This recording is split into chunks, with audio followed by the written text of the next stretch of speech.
జిల్లా అధ్యక్షుడు డాక్టర్ వరేందర్ గారు, రంగారెడ్డి జిల్లా కార్యదర్శి దశరథ్ రెడ్డి గారు, పాఠశాల అధ్యక్షుడు రాజేంద్ర రెడ్డి, ఎంఏఓ గారు, లక్ష్మణ్ గారు, జిల్లా సర్పంచ్ గారు, అందరూ నమస్సులు. ఈ యొక్క వార్షికోత్సవం జరిగించడానికి వచ్చినటువంటి ప్రతినిధులు, మాతలు, కమిటీ సభ్యులు అందరికి కూడా నమస్సులు. విద్యార్థులందరూ కూడా శుభాశిస్సులు. శాలలో కొత్త పాఠశాల నిర్మాణం జరుగుతుంటే ఇది 3వ వార్షికోత్సవం అనుకుంటున్నాం. సరస్వతి విద్యాపీఠం ద్వారా తెలంగాణలో 176 పాఠశాలలు నడుపుతూ ఉన్నాం మనం. సరస్వతి శిశు మందిరాల్లో పాఠశాల చివరిలో మార్చి వారి ఫిబ్రవరి మాసాల్లో వార్షికోత్సవాలు జరుపుతూ ఉంటాం. ప్రతి సంవత్సరం కూడా పిల్లల్లో అనేక ఐచ్ఛిక, రంగస్థల, భౌతిక, శారీరక విషయాలన్నీ కూడా పిల్లల సర్వాంగీణ వికాసం కొరకు అన్ని నేర్పుతూ ఉంటాం మనం. విద్యతో పాటు అనేక సంస్కారాలు అందించే పద్ధతిలో ఈ విషయాలు కూడా నేర్పుతూ ఉంటాం మనం అందరం. ఇవన్నీ కూడా ఆధ్యాత్మిక మోరల్ వాల్యూస్ ఆధారంగా ఈ సాంస్కృతిక కార్యక్రమాలు కావచ్చు, శారీరక కార్యక్రమాలు కావచ్చు, మనం నేర్పుతూ ఉంటాం ఆచార్యుల ద్వారా. ఆచార్యులకు ప్రతి సంవత్సరం కూడా మే మాసంలో 2 రోజులు శిక్షణ ఇస్తాం వీటి గురించి, పిల్లలకి ఏం నేర్పాలి. తదనుగుణంగా ఇక్కడ ఉండేటువంటి విద్యార్థులకు అందరూ కూడా ఆచార్యులు నేర్పుతూ ఉంటారు. ప్రతి సంవత్సరము విద్యతో పాటు విద్య అంటే పరీక్షలు పెట్టి వాటి మూల్యాంకనం చేస్తూ ఉంటాం. మిగతా విషయాలన్నీ కూడా మనం నేర్పినటువంటి దాన్ని ఒకసారి ప్రదర్శన ఇస్తూ ఉంటాం. చివరిలో వార్షికోత్సవంలో భాగంగా మనం పిల్లలు ఏమేమి నేర్చుకున్నారు, ఆచార్యులు ఏం నేర్పారు అనేటువంటిది చూస్తూ ఉంటాం. ఆచార్యుల యొక్క ప్రతిభ, విద్యార్థుల యొక్క ప్రతిభ ఈ వార్షికోత్సవం ద్వారా మనకు తేటతెల్లం అవుతూ ఉంటుంది. కనుక ఈ పాఠశాల వార్షికోత్సవం ఈ మొత్తము ఇప్పుడు 186 పాఠశాల విద్యాపీఠం మొత్తం కూడా ఆంగ్ల మాధ్యమంలో ఇప్పుడు నడుపుతూ ఉన్నాం మనం. ఇంతకుముందు తెలుగు మాధ్యమంలో ఉండేది, తెలుగు మీడియం ఉండేది. ఇప్పుడు ఆంగ్ల మీడియంలో పాఠశాలను రన్ చేస్తున్నాం మనం. కనుక పోషకులు వచ్చినటువంటి వాళ్ళందరూ కూడా ఈ యొక్క పాఠశాల ఇప్పుడు దాదాపు 200 సంఖ్య ఉన్నది. ఒక 2-3 సంవత్సరాల్లోనే 200 సంఖ్య ఉన్నది. 2 బస్సులు ఉన్నాయి. ఇక్కడ ₹1 కోటి పెట్టి ఇక్కడ బిల్డింగ్ కట్టించాం. పైన కూడా బిల్డింగ్ ఒక 6 గదులు పైన వేస్తున్నాం. ఈ నెలలో స్టార్ట్ చేస్తున్నాం అది కూడా. కనుక గదులు చాలటం లేదు. కనుక పైన కూడా గదులు నిర్మాణం జరుగుతున్నది. ఇంకా చాలా దీనికి సంబంధించిన నిర్మాణాలు కూడా చేపడుతున్నాం. పిల్లలకు అనుగుణంగా సంఖ్య పెరుగుతున్నది. కాబట్టి పోషకులు అందరూ కూడా ఇది అర్థం చేసుకొని ఈ యొక్క సరస్వతి విద్యాపీఠం కేవలం చదువు ఒకటే కాదు, నైతిక విలువలు కూడా పిల్లలకు నేర్పుతారు, మోరల్ వాల్యూస్ కూడా నేర్పుతారు. మన యొక్క సంస్కృతి ఆధారంగా నడిపేటువంటి పాఠశాలలు. కనుక పోషకులు ఇది అర్థం చేసుకొని పాఠశాలకు వచ్చే సంవత్సరం పిల్లలు కూడా తప్పకుండా ఎక్కువ మందిని చేర్పేటువంటి బాధ్యత అందరూ కూడా తీసుకుందామని ఆశిస్తూ ఈ అవకాశం పెద్దలు ధన్యవాదాలు తెలుపుతున్నాను.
प्रकार 1 से 3 तक crew.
Second class students, sit up. Please sit up.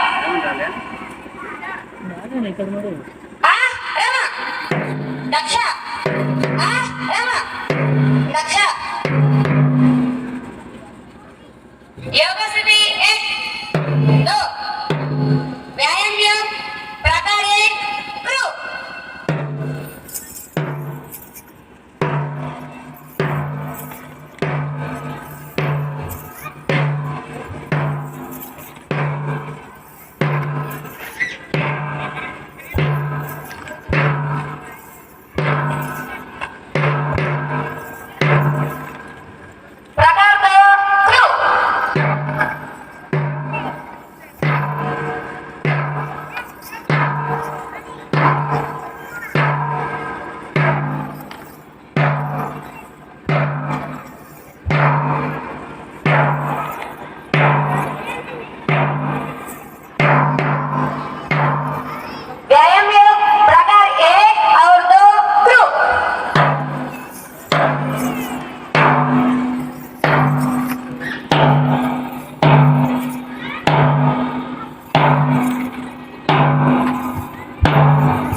వెలుగుపురి Vimalavati memorial మాన్యశ్రీ శ్రీ సరస్వతి మందిర్ పాఠశాల షాబాద్ మాన్యశ్రీ శ్రీ లింగం సుధాకర్ రెడ్డి గారు దక్షిణ మధ్య క్షేత్ర సంఘటన కార్యదర్శి గారు, శ్రీ విరివెంటి రవీంద్ర శర్మ గారు సరస్వతి శిశు మందిర్ విద్యాపీఠం భాగ్యనగర్ విభాగ కార్యదర్శి ప్రాంత వైజ్ఞానిక మిల ప్రముఖ్, శ్రీ కాసోజీ భూషణ్ గారు సరస్వతి శిశు మందిర్ భాగ్యనగర్ విభాగ్ శేషక్ ప్రముఖ్, డాక్టర్ అమరేందర్ గారు శ్రీ సరస్వతి రంగారెడ్డి జిల్లా అధ్యక్షులు, దశరథ్ రెడ్డి గారు రంగారెడ్డి జిల్లా కార్యదర్శి, శ్రీ కౌకుంట్ల రాజేందర్ రెడ్డి గారు శ్రీ సరస్వతి శిశు మందిర్ షాబాద్ పాఠశాల అధ్యక్షులు మరియు ప్రముఖ వ్యాపారవేత్త, శిశు మందిర్ యొక్క పూర్వ విద్యార్థి గారు, పాఠశాల కమిటీ ప్రబంధకారిణి సమితి సభ్యులు మరియు పత్రికా సోదరులకు, పూర్వ విద్యార్థులకు, పోషకులకు, పూర్వ ప్రముఖులకు మరియు ప్రియమైన విద్యార్థులకు స్వాగతం.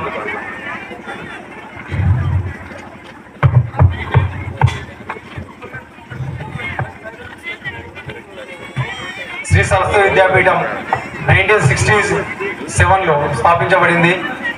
1973 తెలంగాణ నమోదు చేయబడింది. శ్రీ ప్రముఖ విద్యా సంస్థ ఏపీ మరియు తెలంగాణ వ్యాప్తంగా 400 విద్యా సంస్థలను నడుపుతుంది. శ్రీ సరస్వతి విద్యాపీఠం నాణ్యమైన విద్యను అందిస్తుంది. గొప్ప భారతీయ సంస్కృతిని, దేశభక్తి, నైతిక విలువలు మరియు హిందూ మతాన్ని పెంపొందిస్తుంది. తద్వారా దేశం నుంచి మంచి సంస్కృతి మరియు విలువ ఆధారిత సమాజాన్ని నిర్మించడంలో సహాయపడుతుంది.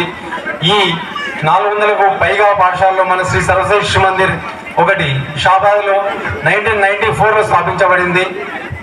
మా పాఠశాలలో విద్యావేత్తలతో పాటు విద్యార్థులలో శారీరక, మానసిక, మేధో పౌరాణిక మరియు ఆధ్యాత్మిక నైపుణ్యాలను పెంపొందించే కార్యకలాపాలను మరియు కార్యక్రమాలు నిర్వహిస్తున్నాము. పిల్లలు ముఖాభివృద్ధిని ప్రోత్సహిస్తున్నాము. స్పోకెన్ క్లాసెస్, యోగా, వ్యాయామం, కోలాటము, చెక్క భజన, లెజిమ్ మరియు వ్యక్తిత్వ వికాసానికి మరిన్ని అదనపు సహపాఠ్య కార్యక్రమాలు వచ్చే ఏడాది నెక్స్ట్ ఇయర్ నుంచి play school, digital class, computer education అనేది ప్రారంభించబోతున్నాము. మా పాఠశాల కమిటీ సమితి మరియు పూర్వ విద్యార్థి సంఘాలు ఉన్నాయి. ఇవి మన పాఠశాలను వివిధ రంగాల్లో మద్దతు ఇస్తున్నాయి. మన యొక్క స్కూల్కు ఎస్ నాగరాజు గారు మన పాఠశాల ప్రధానోపాధ్యాయులుగా, వీరికి 34 సంవత్సరాల పైగా పాఠశాల బోధన మరియు నిర్వహణలో అనుభవం ఉంది. ఆయన మన పాఠశాలలో ప్రధానోపాధ్యాయులుగా కావడం మనకు చాలా గర్వకారణం. ఈ ఉపాధ్యాయులందరూ విద్యార్థులకు జ్ఞానము మరియు నైపుణ్యాలతో అంకితం చేస్తున్నారు. ఈ విద్యా సంవత్సరంలో పాఠశాలను అభివృద్ధి పరచడం మన రాష్ట్రంలో గురు పౌర్ణమి, స్వాతంత్రం, బతుకమ్మ, వసంత పంచమి, రక్షాబంధన్, మా పాఠశాల ఆవరణ, సంక్రాంతి మరియు మరెన్నో కార్యక్రమాలు జరుపుకుంటున్నాం.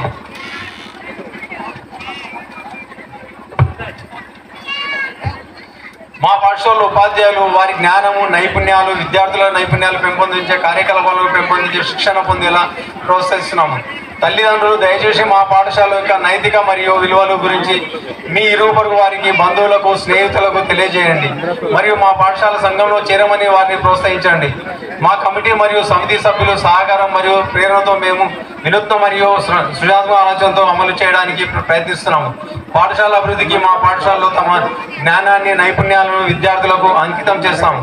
మా పాఠశాలలో 10 మంది ఆచార్యులు మరియు దానికి తోడుగా కేరళ మాతాజులు, 2 ఆయమ్మలు, పాఠశాల విద్యార్థుల కొరకు బస్ సౌకర్యం కలదు.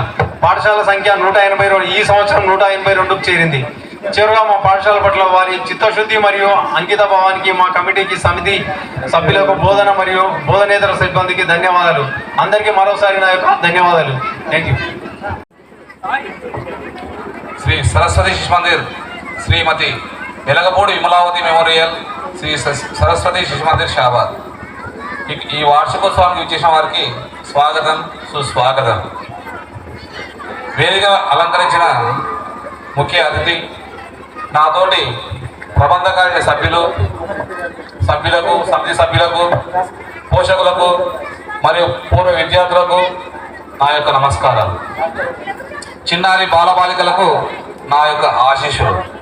శ్రీ సరస్వతి శిశు మందిర్ పాఠశాల 1994లో షాబాద్లో ప్రారంభించబడినది. మన పాఠశాల వ్యాపార దృక్పథంలో కాకుండా సేవాభావంతో విద్యాభారతి అఖిల భారత విద్యా సంస్థ అనుబంధంగా నడుపుతున్న సంస్థ శ్రీ సరస్వతి విద్యాపీఠం. ఇందులో ఒకటి శ్రీ సరస్వతి శిశు మందిర్ షాబాద్ తెలంగాణ ప్రభుత్వంచే గుర్తింపు పొందిన పాఠశాల. శ్రీ సరస్వతి శిశు మందిర్ పాఠశాలలో ప్రభుత్వ పాఠ్య పుస్తకాలతో పాటు అదనంగా సదాచారం, యోగా, సంస్కృతం, శారీరక, సంగీతం వంటి ఆధారభూత విషయాలు బోధించబడతాయి.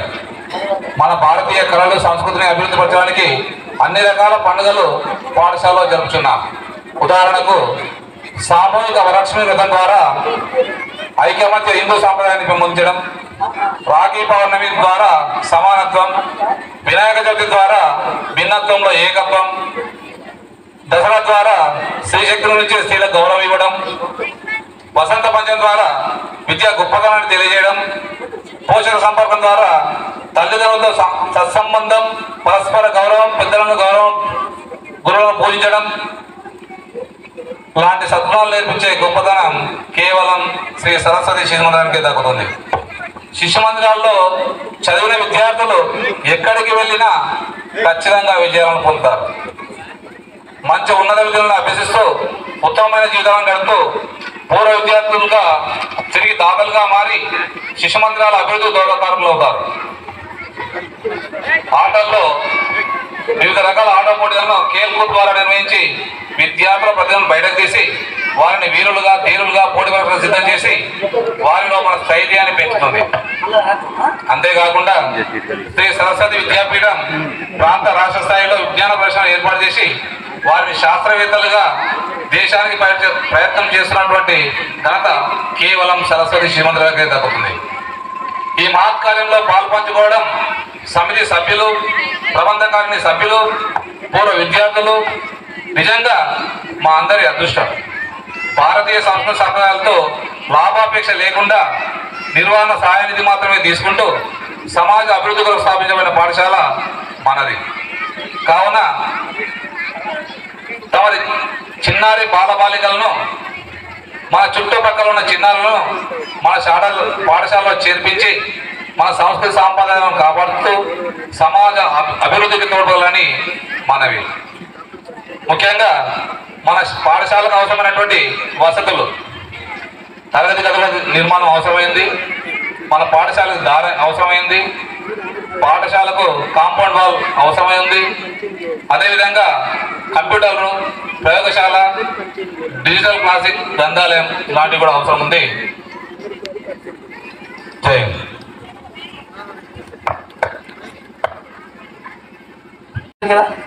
ఆ రేకుల షెడ్లో నేను వచ్చాను, అప్పుడు 4-5 సార్లు వచ్చాను నేను అప్పుడు. సో అలాంటి ఒక పాఠశాలని ఈరోజు ఇంత భవ్యంగా, ఇంత దివ్యంగా, ఇంతమందితో కలకలలాడుతూ ఇలా నిర్మించిన శ్రీ వెలగపూడి కుటుంబ సభ్యులకు, కష్టపడ్డ మా సరస్వతి విద్యాపీఠం అధికారులకు, మీ గ్రామ ప్రజలకు, పూర్వ విద్యార్థులకు అందరికి కూడా నేను పేరు పేరున కృతజ్ఞతలు, ధన్యవాదాలు తెలియజేస్తున్నాను. అంటే ఇంత మంచి ప్రాంగణంగా ఇంతగా మనం డెవలప్ చేసుకున్న తర్వాత దీంట్లో నాణ్యమైన, అవసరమైన విద్యని అందించడం మన బాధ్యత. సో అందుకు మన ఆచార్యులందరూ కూడా, అప్పుడు నేను వచ్చినప్పుడు ఇద్దరే ఉండే ఆచార్యులు, శ్రీరాములు సార్ ఉండే, ఇంకిద్దరు ఉండే. సో వారు ఉన్నారు అనుకుంటా ఇప్పటికీ. ఉన్నారా ఆచార్య? శ్రీరాములు గారు కాదు, అంటే ఆ మాతాజీ వాళ్ళు వాళ్ళు ఉన్నారు. సో అప్పుడు ఒక చిన్న రేకుల షెడ్లో అన్ని బొమ్మలు వేసి ఒక క్లాస్ ఉంటుండే, కొన్ని బెంచీలు ఉండే, ఆ బెంచీల మీద కూర్చొని నేను కూడా కాసేపు ఆ రోజు గడిపిన. సో మన సరస్వతి విద్యాపీఠానికి ఇంత మంచి భవనం రావడానికి కారణం ఏమనుకుంటున్నారు? ఇంకెక్కడైనా ఇలా జరుగుతుందా? ఎందుకు అంటే ఇక్కడ విద్య ఒకటి కాదు, ఇక్కడ ఏం నేర్పిస్తారు? విజ్ఞానంతో పాటు నడవడిక, ధర్మం నేర్పిస్తారు. ధర్మం అంటే మతం కాదు, ధర్మం అంటే నిజాయితీ, ధర్మం అంటే నిజం, ధర్మం అంటే పరోపకారం. ఇదే కదా మన ధర్మం నేర్పింది. ధర్మం రక్షతి రక్షిత అంటే ఎదుటోని నువ్వు రక్షించు, నువ్వు రక్షించబడతావు. ఎదుటోనికి సహాయపడు, నువ్వు సహాయాన్ని పొందుతావు. ఎదుటోనితో పాటు కలిసి ఉండు, నీతో పాటు వాడు కలిసి ఉంటాడు. ఇదే మన ధర్మం నేర్పింది. మనది మతం కాదు, మనది ధర్మం. ధర్మం అంటే నిజం, ధర్మం అంటే నిజాయితీ. దానికోసం మనమందరం కూడా నిలబడతాం. కాబట్టి ఈరోజు ఇంత భవ్యమైన ఒక మందిరాన్ని, ఒక విజ్ఞాన కేంద్రాన్ని మనం నిర్మించుకోగలిగాం. సో ముఖ్యంగా నేను ఆచార్య వర్గానికి ఒకటే చెప్తున్నాను, కష్టపడండి. మీరందరూ కూడా ఇష్టపడి పనిచేయండి, ఇంకా బాగా అభివృద్ధి చెందుతుంది. సో ఆ రోజు నేను వచ్చినప్పుడు కొంత సహాయం చేయడం జరిగింది. ఈ సందర్భంగా నా వంతుగా వృతాభక్తిగా మాన్యశ్రీ లింగం సుధాకర్ రెడ్డి గారి చేతుల మీదుగా ఒక 60,000 నేను ఈ స్కూల్కి నా వంతుగా నేను వారి చేతుల మీదుగా మన ప్రబంధ కార్య అధ్యక్షుల వారికి రంగారెడ్డి గారు మరియు మన కమిటీ సభ్యులు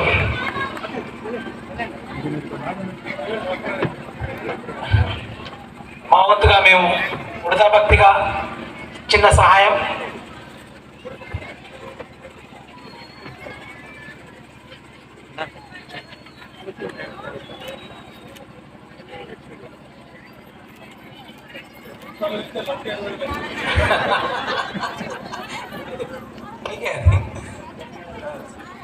సో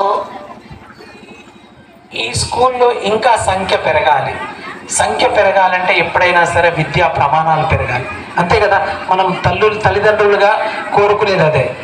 సో విద్య అనేది ఏదో ఒక మూస పద్ధతిలో కాకుండా ప్రశ్నించి ప్రశ్నకు సమాధానం రాబట్టగలిగే విధంగా మన ఆచార్యులు కష్టపడాలని, వారందరూ నిరంతరంగా కృషి చేయాలని, వారితో పాటుగా తోడ్పాటుగా మేము ఈరోజు చూస్తున్నాం. రాజేందర్ రెడ్డి గారు కానీ మిగతా కమిటీ సభ్యులందరూ కూడా ఎంత కష్టపడుతున్నారో.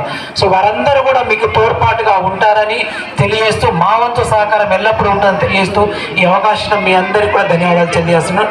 జై భారత్ మాత.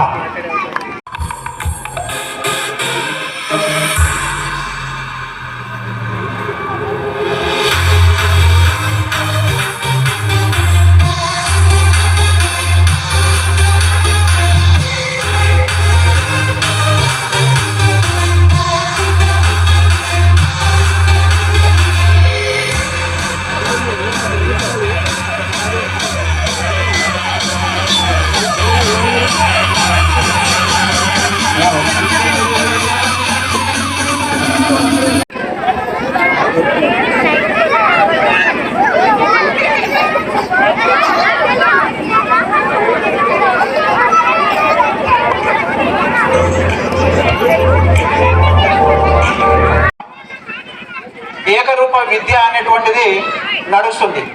ఇప్పుడు ప్రభుత్వము చేపడుతున్నటువంటి కార్యక్రమంలో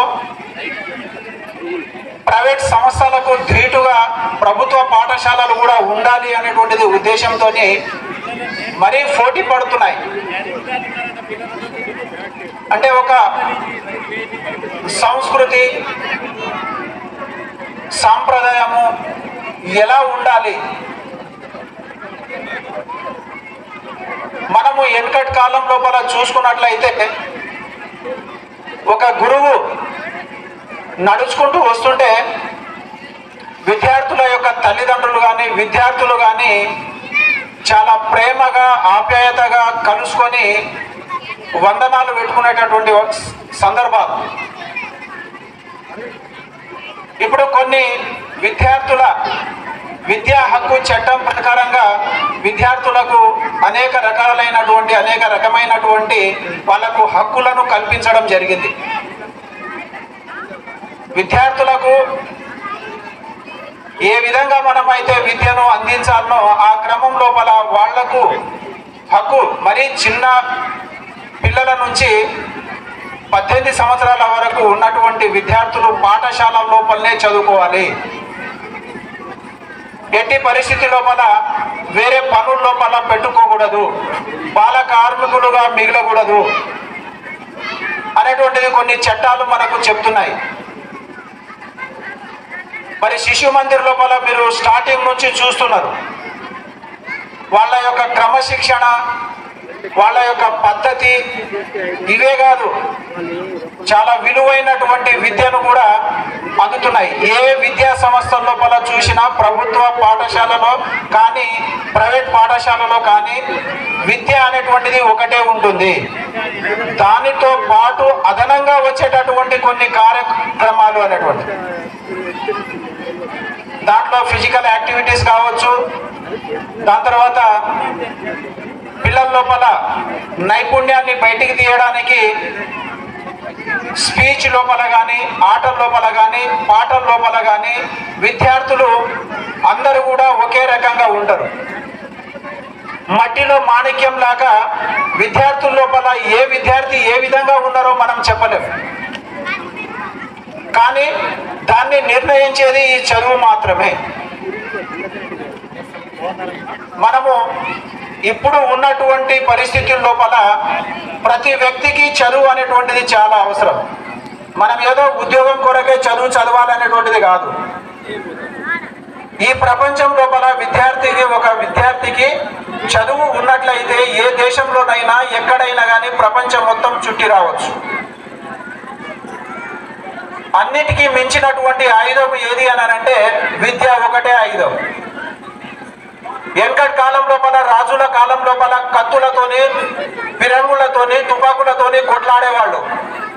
ఇప్పుడు ఏమైతుంది? ఇవన్నీ ఆయుధాలు అనేటువంటిది ఒక నామమాత్రంగా ఉంటుంది. విద్య మాత్రమే బుద్ధితోని సాధించడం అనేటువంటిది జరిగింది.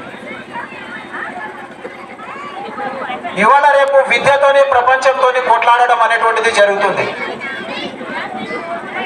కాబట్టి విద్యార్థుల యొక్క తల్లిదండ్రులకు మంచి నైపుణ్యం కలిగినటువంటి విద్య శ్రీ సరస్వతి శిశు మందిర్ లోపల ఉంటుంది. కాబట్టి మనము విద్యార్థులకు ఒక మంచి సాంప్రదాయాన్ని కలిగించాలంటే ఇలాంటి పాఠశాలలు కూడా అవసరమే అని నేను తెలియజేయడం అనేటువంటిది జరుగుతుంది. కాబట్టి ఇక్కడ నిజంగా మేము ప్రభుత్వ పాఠశాలలకు మాత్రము దాతలు ఎక్కువగా మేము స్వీకరిస్తుంటాం. చాలామంది గ్రామాల లోపల ఇదే షాబాద్ మండలంలో వివిధ గ్రామాల లోపల గవర్నమెంట్ పాఠశాలలను దత్తత తీసుకొని ఆ విలేజ్ లోపల ఉన్నటువంటి విద్యార్థులకు మంచి విద్యను అందించడం అనేటువంటిది జరుగుతుంది. కానీ ఇక్కడ మాత్రం నేను డాక్టర్ అమరేందర్ రూపం లోపల చూస్తున్నా ఒక ప్రైవేట్ సంస్థ శ్రీ సరస్వతి శిశు మందిర్ కూడా ఓ డెవలప్ కావాలి అనేటువంటిది ఉద్దేశంతోనే అతను ఒక ప్రైజ్ మనీగా లేకపోతే ఏదో విద్యార్థులను మంచిగా తీర్చిదిద్దడం లోపల వాళ్లకు సరైనటువంటి సౌకర్యాలు కల్పించడంలో ఏదో ఒక దానికి సహాయం అందుతుంది అని ఆయన ఉడత భక్తిగా తన మంచి మనసును చాటుకోవడం అనేటువంటిది జరిగింది. కాబట్టి మనము ఏదైనా కానీ తల్లిదండ్రులు ఇప్పుడు ఉన్నటువంటి పరిస్థితి లోపల ఎంతో కొంత వరకు మాత్రం చదువుకున్నారు. ఏ ఆస్తి లేకున్నా, భూమి లేకున్నా, ఏది లేకున్నా ఒక విద్యార్థికి ఒక చదువు ఇస్తే మాత్రము మనము మంచి వాళ్లకు ఆస్తిని ఇచ్చిపోయినటువంటి వాళ్ళం అవుతాం.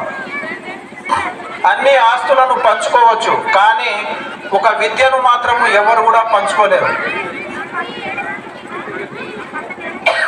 కాబట్టి ఇంత మంచి కార్యక్రమాన్ని నిర్వహించి ఒక మండల విద్యాధికారిగా నన్ను ఈ పాఠశాలకు ఆహ్వానించినటువంటి పాఠశాల సిబ్బందికి అదేవిధంగా ఆచార్యులకు, మరి చిన్న చిన్న పిల్లలు ఉంటారు. నిజంగా ఇక్కడ లేడీ ఆచార్యులు ఉన్నారు కాబట్టి వాళ్ళు పిల్లలను ఏ విధంగా మన ప్రేమగతో చెప్తారు అనేటువంటిది మనం చెప్పనక్కర్లేదు. కాబట్టి పాఠశాల యాజమాన్యానికి, ఈ షాబాద్ పరిసరాల ప్రాంతం లోపల ఉన్నటువంటి విద్యార్థులకు మంచి విద్యను అందిస్తున్న క్రమంలో ఈ పాఠశాల సిబ్బందికి నేను ప్రత్యేకంగా ధన్యవాదాలు తెలియజేస్తూ, నన్ను ఆహ్వానించినందుకు కృతజ్ఞతలు తెలియజేస్తూ ముగిస్తున్నాను. ఎన్ని బాధలున్నా నిజంగా మర్చిపోతారు.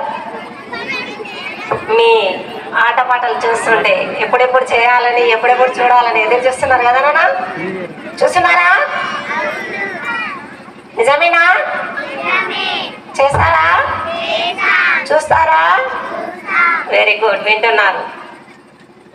చాలా మంచిగా చదువుకోవాలి నాన్న. ఆటపాటలతో పాటు చదువు కూడా ఉండాలి, చదువుతో పాటు సంస్కారం కూడా ఉండాలి. ఇంతకుముందు మేడం చెప్తున్నారు కదా, బయట కలిస్తే కూడా నమస్కారం పెట్టలేకపోతున్నారని. అలాంటి అవలక్షణాలు మనకు ఉండకూడదు. ఎక్కడ టీచర్ కనిపించినా, పెద్దలు కనిపించినా నమస్కారం చేయడం నేర్చుకోవాలి. ఓకేనా? మంచిగా చదువుకుంటారా? Very good. అవునా? ఎంత చెడు ప్రభావం మన దగ్గరకు వచ్చినా మనం మంచిగానే ఉండాలి. అవునా? నిప్పు దగ్గర ఏది పెట్టినా బూడిద అవుతుందా లేదా? అవుతుందా? పేపర్ పెట్టినా, కట్టె పెట్టినా, అవునా, ప్లాస్టిక్ పెట్టినా అన్ని కాలిపోతాయి కదా. మనం నిప్పు కణికల్లాగా ఉండాలి. ఉంటారా? నిజమేనా? ఎంతమంది? అందరు. Very good. Good girls, good students. మంచిగా చదువుకోవాలనా? దొరలు దోచాలేరు, దొంగలు ఎత్తుకపోరని మనకు ఒక పద్యం ఉంది. అవునా? ఎవ్వరు దోచుకున్నటువంటి సంపద ఉంటే ఇంట్లో పెట్టేసి ఎవరో ఒకరు ఎత్తుకపోతారు. చదువుకుంటే ఎవరైనా తీసుకుంటారా? నీ దగ్గర మంచి పెన్ ఉంటే ఎవరైనా తీసేసుకోవచ్చు, మంచి బుక్ ఉంటే ఎవరైనా కొట్టేయచ్చు. అవునా కాదా? మంచి బ్యాంగిల్స్ ఉన్నా, డ్రెస్ ఉన్నా, అక్కనో చెల్లెనో కూడా తీసుకోవచ్చు. అదే చదువు ఉంటే తీసుకుంటారా ఎవరైనా? ఎవరు తీసుకోలేరు. అవునా? అందుకే మంచిగా చదువుకోవాలి. ఈ సరస్వతి శిశు మందిర్లో చదువుకోవడం అంటే మీరు చాలా అదృష్టవంతులు. ఇక్కడున్న మిగతా స్కూల్లో చదివేటువంటి విద్యార్థుల కంటే మీరు ఎంతో పుణ్యం చేసుకుంటే కానీ ఈ స్కూల్లో మీరు స్టూడెంట్స్ అయ్యారు. మిగతా వాళ్ళు ఎంత నేర్చుకున్నా మీకు బైబర్త్గా కొన్ని లక్షణాలు ఉన్నాయి కాబట్టి ఈ స్కూల్కి మీరు స్టూడెంట్స్ అయ్యారు. ఇక్కడ చెబుతున్న ఉపాధ్యాయులు కూడా అంతే పుణ్యాత్ములు. ఎందుకంటే మీలాంటి వాళ్ళకు వాళ్ళు విద్య నేర్పిస్తున్నారు కాబట్టి. అవునా? మిగతా వాళ్ళు చాలా ఉంటాయి, విజ్ఞానం ఎక్కడైనా దొరుకుతుంది, కానీ సంస్కారం ఎక్కడంటే అక్కడ నేర్పించలేదు. ఒకటి మనకి ఏ సబ్జెక్ట్ రాలేదంటే ట్యూషన్ పెట్టుకోవచ్చు, కానీ సంస్కారమే రాలేదంటే ఏ ట్యూషన్స్ పోయినా మనకి విలువలు రావు. కాబట్టి మంచి స్కూల్లో వేయడం కానీ, మంచి టీచర్స్ దగ్గర మన స్టూడెంట్స్ని చేర్పించడం కానీ, అది మనం పెద్దలుగా తీసుకోవాల్సినటువంటి నిర్ణయం. ఇక్కడ ఉన్నటువంటి తల్లిదండ్రులకు కూడా నేను తెలియజేస్తుంది ఏంటంటే, ఈ స్కూల్లో చేర్పించినందుకు మీరు నిజంగా గొప్ప తల్లిదండ్రులుగా నేను భావిస్తున్నాను. మన విద్యార్థులకి చదువు ఎక్కడైనా నేర్పించవచ్చు, కానీ సంస్కారమైనటువంటి చదువు, విలువలతో కూడిన విద్య నేర్పించడం అన్నది ఈ సరస్వతి శిశు మందిర్ పెట్టిందిగా పేరుంది. అవునా? శిశు మందిర్ పేరులోనే ఉంది మందిరం అని. అలాంటి మందిరానికి మన విద్యార్థులను పంపిస్తున్నాం కాబట్టి ఆటోమేటిక్గా వాళ్ళు దేవుళ్ళు దేవతలుగా తయారయ్యి రావడం. చెడు అలవాట్లు నేర్చుకోకూడదు అంటే ఫస్ట్ తల్లి మొదటి దైవం. టీచర్స్ చెప్తారు, 100 మందికి ఒకే రకంగా టీచర్ చెప్పినప్పటికీ కూడా అందులో ఒక 10 మంది కూడా విననటువంటి వాళ్ళు ఉంటారు. అలాంటి వాళ్ళు తల్లిదండ్రుల దగ్గరకు వచ్చి టీచర్స్ పైన చెప్పొచ్చు, వాళ్ళు చదవలేక చెప్పొచ్చు, ఎన్నో రకాల కారణాలు చెప్పొచ్చు. కానీ అది అలుసుగా తీసుకొని మనం టీచర్స్ని నిందించడము, వచ్చి వాళ్ళని ప్రశ్నించడం అన్నది చేసే కంటే ముందుగా మన బిడ్డ, మన పాప కానీ బాబు కానీ ఎంతవరకు కరెక్ట్గా ఉన్నారన్నది మనం కూడా ఒకసారి విశ్లేషణ చేసుకొని వాళ్ళకు సూచనలు కానీ సలహాలు కానీ ఇవ్వగలని మనవి చేస్తున్నాను. నిజంగా ఈ అవకాశం ఇచ్చినటువంటి మీ అందరికీ, ఉపాధ్యాయులకి మరియు చిల్డ్రన్స్ అందరికీ ఆల్ ది బెస్ట్ నాన్న. మంచి విద్యార్థులుగా మంచి ఉన్నత భవిష్యత్తులో మీరు మంచి స్థానంలో ఉండాలని ఆశిస్తున్నాను. నన్ను ఇక్కడికి ఆహ్వానించినటువంటి పెద్దలందరికీ, ఈ పాఠశాల యాజమాన్యానికి కూడా నా యొక్క నమస్కారాలు తెలియజేస్తూ, నాకు ఈ అవకాశం ఇచ్చినందుకు మీ అందరికీ ధన్యవాదాలు తెలియజేస్తూ ముగిస్తున్నాను. కార్యక్రమంలో పాల్గొంటున్నటువంటి మాతలారా, పెద్దలారా,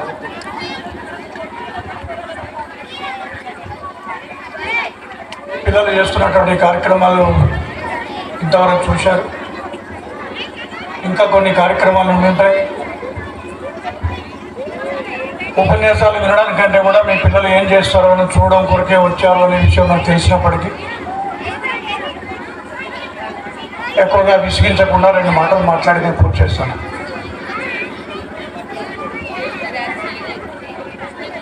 సరస్వతి శిశు మందిరం అనే పేరుతో మన ఊళ్ళో ఎట్లయితే నడుస్తున్నదో దేశవ్యాప్తంగా సుమారుగా 24,000 పాఠశాలలు ఉన్నాయి. ప్రభుత్వ పాఠశాలలు, ప్రైవేట్ పాఠశాలలు అనేకంగా ఉన్నప్పటికీ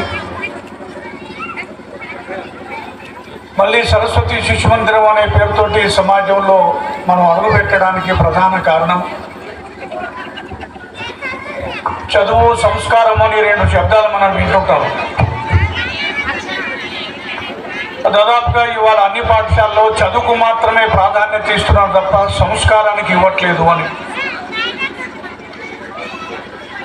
డాక్టర్ కావాల్సిందే, ఇంజనీర్ కావాల్సిందే, కలెక్టర్ కావాల్సిందే, టీచర్ కావాల్సిందే. కానీ డాక్టరు, టీచరు, ఇంజనీరు, కలెక్టరు అయిన తర్వాత అతనికి సంస్కారం లేదనుకోండి, విలువలు లేవనుకోండి,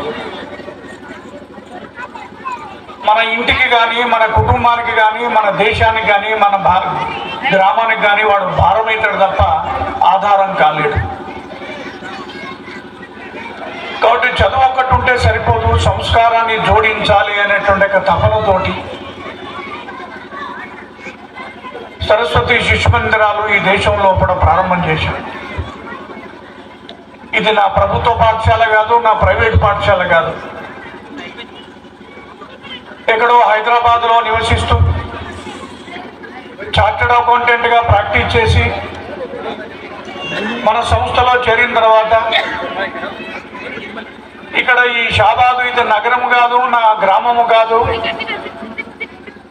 ఇక్కడ ఒక పాఠశాల సంస్కారాన్ని ఇచ్చేటువంటి ఒక పాఠశాల నడుస్తున్నది. కానీ అది గుడిసెల్లో ఉన్నది, లేదంటే రేకుల షెడ్లో ఉన్నది. కాబట్టి ఇక్కడ కూడా చక్కని భవనాన్ని కట్టిస్తే ఇక్కడ సంస్కారాలతో కూడుకున్నటువంటి విద్యను ఇక్కడ ఈ గ్రామానికి సంబంధించిన పిల్లలకు అందించవచ్చు కదా అనే తపనతో చార్టర్డ్ అకౌంటెంట్గా పనిచేస్తున్నటువంటి సుధాకర్ రావు గారు ఇక్కడికి వచ్చి వాళ్ళ అమ్మగారి పేరుతోటి ₹1 కోటి పైగా ఇక్కడ ఇచ్చి ఈ భవనాన్ని నిర్మించి ఇచ్చాడు. ఇంకా విద్యార్థుల సంఖ్య పెరుగుతూ తరగతి గదులు అవసరమైనట్టయితే ఉంటే దీనిపైన 1 అంతస్తు కాదు, 2 అంతస్తులు, 3 అంతస్తులు ఎలా అవసరమైతే అలా చెప్పండి, నేను భవనం కట్టించి ఇస్తా అని చెప్పేసి అన్నాడు. ఇవాళ భార్యాభర్తలు వచ్చి వాళ్ళు ఇక్కడ భూమి పూజ చేసి వెళ్ళారు. ఇవాళ ఈ వార్షికోత్సవానికి కూడా రావాల్సి ఉండే, కాబట్టి వారికి శరీరం సహకరించని కారణంగా ఇక్కడికి రాలేదు. కానీ ఇంకా రాబోయే సంవత్సరానికి తరగతి గదుల కొరత ఉన్నది అంటే ఈ వేసవి లోపల దీనికి అవసరమైనటువంటి మరో 4 గదులు నేను కట్టిసి ఇస్తా అని చెప్పేసి వారు ప్రామిస్ చేశారు. వచ్చే విద్యా సంవత్సరం వరకు అది మనకు అందించే ప్రయత్నం జరుగుతుంది. కొన్ని ప్రభుత్వం నుంచి మనకు ఆర్థిక సహకారం మనం తీసుకోము, ప్రభుత్వం నుంచి మనకు అందదు. కొన్ని ఇలాంటి భవనం కానీ నిర్మాణము, క్లాస్ రూమ్లో ఫర్నిచర్ కావాలి, సైన్స్ ల్యాబ్ కావాలి, గ్రంథాలయం కావాలి, ఇవన్నీ కూడా దాతల ద్వారా అంటే వెల్విషర్ ద్వారా మనకి ఇవ్వాల్సిందే. అందుకనే హైదరాబాద్లో ప్రైవేట్ ప్రాక్టీస్ చేసుకుంటూ డాక్టర్ అమరేందర్ గారు ఈ రంగారెడ్డి జిల్లాలో మనకు నడుస్తున్నటువంటి పాఠశాలకు సుమారుగా ఒక 10 పాఠశాలలు నడుస్తున్నాయి. వాటికి వారు అధ్యక్షులుగా ఉంటూ ఈ కార్యక్రమానికి రమ్మంటే కోరగానే వారు వచ్చారు. వచ్చాను కాబట్టి ఉత్త చేతులుగా రాకూడదని చెప్పేసి వారు ఒక చెక్కు పట్టుకొచ్చి మనకు అందించారు. సుమారుగా ₹60,000 చెక్ అనుకుంటాను బహుశా. అట్లాగనే కూడా నాకు తెలిసి చేవెళ్ళ సర్పంచ్ గారు కూడా ఇక్కడికి వచ్చారు. ఈ ఊళ్ళో బడి ఉన్నది నడుస్తున్నది, మా ఊళ్ళో కూడా ఇలాంటి ఒక బడి పెట్టాలి కదా, ఒకటి మా ఊళ్ళో కూడా ఈ పాఠశాల పెట్టడం కొరకు మేము జాగా ఇవ్వడానికి సిద్ధంగా ఉన్నామని గతంలో చెప్పినట్టుగా నాకు గుర్తు, మన పెద్దలు చెప్పారు. బహుశా ఇది చూసి ఆనందించి ఆస్వాదించి ఆ దిశలో అడుగులు వేయడం కొరకే ఇక్కడికి వచ్చారని నేను అనుకుంటున్నాను. బట్ ఇక్కడ ఈ గ్రామ సర్పంచ్ గారు కూడా వచ్చారు. ఇక్కడ జరుగుతున్నటువంటి విద్య, ఈ పాఠశాల, దీనికి వారి యొక్క సహకారము, వారి చేదోడు దీని కూడా అవసరమే. బహుశా మన పెద్దలు ఇక్కడ కమిటీ వాళ్ళు వారిని కూడా కాంటాక్ట్ చేసి ఉంటారు. బహుశా నాకు తెలిసి ఇక్కడికి రావాలంటే అది నేను గూగుల్ మ్యాప్ పెట్టుకొని వచ్చాను, రోడ్డు వరకు తీసుకొచ్చింది కానీ 2-3 చుట్లు తీసుకొచ్చి ఇక్కడికి వచ్చింది, అంటే నేరుగా దీనికి రోడ్డు లేదు అని. బహుశా ఈ రోడ్డు విషయం ఇతరత్ర పెద్దలు ఆలోచించి ఉంటారు. ఎక్కడి నుంచో వచ్చి భవనం కట్టించారు, ఇక్కడి గ్రామాలు పెద్దలు కలిసి భూమి ఖరీదు చేశారు, రోడ్డు లేకపోతే ఎక్కడి నుంచో ఇక్కడ రాలేము. ఒకటి మళ్ళీ వార్షికోత్సవం వరకు దీనికి ఒక చక్కటి రోడ్డు కూడా రూపకల్పన చేస్తారని నేను ఆశిస్తున్నాను. ఒకటి నేను ఇక్కడికి వచ్చినట్టుండగా పేరెంట్స్ ఒకటే, తల్లిదండ్రులకు ఒకటే విన్నపం చేస్తున్నాను. ఒక ప్రయత్నం జరుగుతున్నది ఈ గ్రామంలో, విద్యార్థులకి విద్యతో పాటుగా సంస్కారంతో కూడుకున్నటువంటి విద్యను అందించాలని. ఇందాక పిల్లలు ఇక్కడ ఎగిరాపు దొరికారు. ఆ ఎగరడంలో దునకడంలో ఏమి సంస్కారం ఉన్నదో నాకైతే అర్థం కాలేదు, కానీ మీకైతే ఆనందపడి ఉంటారు, మా అబ్బాయి ఎగురుతున్నాడు చూడు, దునుకుతున్నాడు చూడని. పిల్లవాడు ఏం మాట్లాడినా, ఎట్లా ఎగిరినా, ఎక్కడ దొరికినా అది మనకు ఆనందాన్ని ఇస్తుంది. చివరికి తాత ఒడిలో కూర్చొని పిల్లవాడు మూత్రం పోస్తే, ఏమేమి చూశావే వీడు మూత్రం పోసాడని ఆనందపడతాడు తాత. వాడు మూత్రం పోసినా, వాడు సొల్లు కాల్చినా మనకు ఆనందమే ఉంటుంది. కానీ పెరిగే